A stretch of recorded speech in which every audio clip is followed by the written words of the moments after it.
Waba ushaka ikibanza cyiza kidahenze mu mujyi wa Kigali? Iki kibanza kiri i Nyamirambo ntikigucike.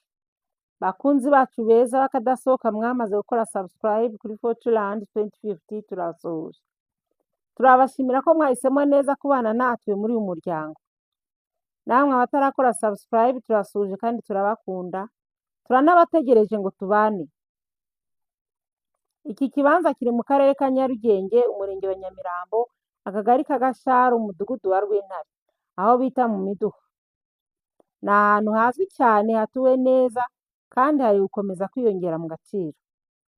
Iki kibanza kiri muri R1, kigerwaho n'imihanda, gifite ubuso bwa metero kare 318, urakibona kuri miliyoni zawe 16 gusa. Ibibanza bingana gutya muri Kigali ni kibona umwe ndabarahiye. Iyi diru ntiguce mu myanya y'intoki kandi nakurabuye. Duhamagare uyu munsi kuri iyo nimero ubona kuri screen yawe tugufashe.